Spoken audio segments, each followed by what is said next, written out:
আসসালামু আলাইকুম। আজকে একটা গুরুত্বপূর্ণ বিষয় আলাপ করব। তো বিষয়টা হলো, অনেকেই আছি যারা গার্মেন্টসে নতুন কাজ করি, মেকানিক হিসাবে নতুন হিসাবে কাজ করি আর কি। তো অনেকেই আছি যে মাল্টিমিটার বা অ্যাবোমিটার বা ক্যালামিটার যেটাকে বলা হয়, এটা সম্পর্কে অনেকে জানি না। তো বেসিক যারা গার্মেন্টসে চাকরি করি, ছোটোখাটো ফ্যাক্টরিতে দেখা গেল কোনো ইলেকট্রিশিয়ান নাই, আপনার দ্বারা সব কিছু চলা বা আপনি সব কিছু দেখা লাগবে, তো অবশ্যই আপনার একটা মিটার দরকার। মিটারটা কী কারণে দরকার? দেখা গেল আপনি একটা বয়লারের সমস্যা হলো বা একটা মোটরের সমস্যা হলো, লাইনটা চেক করার জন্য আপনারা জানেন, কিন্তু আপনার কাছে চেক করার জন্য কিছু নাই।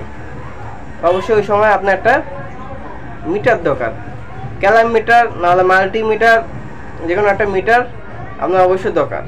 তো মিটারটা অনেক সময় অনেকে জানি না কীভাবে চালাতে হয়। তো দেখতে পাচ্ছেন আমার হাতে একটা মিটার। এই মিটারটা অ্যাভেলেবেল পাওয়া যায়, বেশি টাকা নেয় না এটা। যারা নেবেন তাদের মনে 400 কি 500 টাকা নেবে, এটা একদম কমে এর মধ্যে। যারা মোটামুটি কাজকাম করেন তাদের জন্য এটা। তো মিটারটা একদম সিম্পল একটা বিষয়। মিটারের মধ্যে শুধু দুইটা তার আসবে, একটা কালো একটা লাল, দুইটা তার দেখতে পাচ্ছেন, দুইটা তার। তো এটা শুধু চেক করার জন্য। আর আরেকটা যে জিনিস দেখতে পাচ্ছেন যে মিটারের মধ্যে, বুঝতে পারতেছেন কিনা সঠিক বলতে হয় না, এই যে মিটারের মধ্যে দেখতে পাচ্ছেন, আমি ক্যামেরাটা ঘুরে দেখাইতেছি 1 মিনিট। সো দেখতে পাচ্ছেন যে মিটারের মধ্যে কয়েকটা অপশন আছে। এই তিনটা দেখতে পাচ্ছেন, একটা নীল কালার যে চিহ্ন বলে 1 2 3টা, এটার একটা অপশন। এখানে সাদা একটা, এটার একটা অপশন। আবার যে হলুদ যে চিহ্নটা, এটার একটা অপশন। আবার নিচে যে দুইটা নীল কালার, এই দুইটা এটা এক একটা এক অপশন না, একই অপশন, আবার একটু ভাগ আছে দুইটার মধ্যে।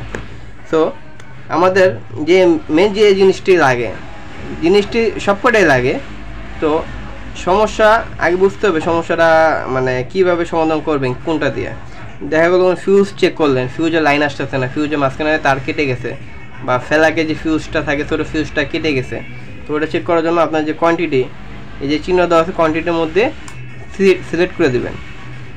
কোয়ান্টিটির মধ্যে সিলেক্ট করার পরে যখন এটার মধ্যে এটা লাগবে, তখন আপনার দেখতে পাচ্ছেন যখন আমি এটার সাথে এটা লাগাই, এটা লাইন আসতেছে, বুঝে দেখেন লাইনটা আছে, ওকে আছে। আর যদি লাইন না থাকে, ফিউজের লাইন কেটে যায়, তো এটার সাথে যখন লাগাবেন তখন আপনার ফিউজের সাথে যখন টাচ করবেন, তখন আপনার এটা লাইনটা আসবে না বা শো করবে না মিটারে। যাকে এটা সাবজেক্ট গেল গা। দ্বিতীয় যে সাবজেক্টটা, এই যে বোল্টের যে দেখতে পাচ্ছেন 600 ভোল্ট, এটা হলো ব্যাটারি চেক করার জন্য।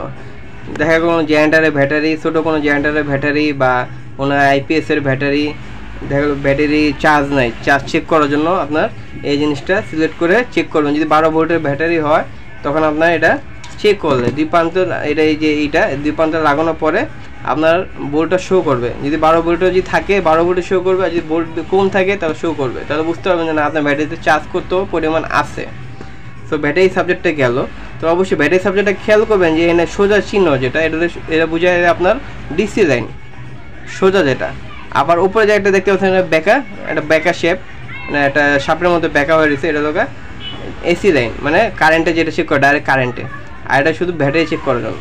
তো এটাও আবার কারেন্টের সেমভাবে আপনার একটা ডাইরেক্ট ফেজের মধ্যে দেবেন, একটা নিউট্রালের মধ্যে দেবেন, তাহলে বুঝতে পারবেন আপনার কত ভোল্ট কারেন্টটা আছে। বা আপনি অনেক সময় 3 ফেজে চেক করতে পারেন, একটা ফেজের থেকে একটা ফেজ চেক করতে পারেন। যারা ফেজের ভোল্টেজ মানে বিষয়ে ধারণা নেই, তারা অবশ্যই জানাবেন কমেন্টের মাধ্যমে, আমি ইনশাল্লাহ পরের ভিডিওতে এটা বিষয়ে আলাপ করব।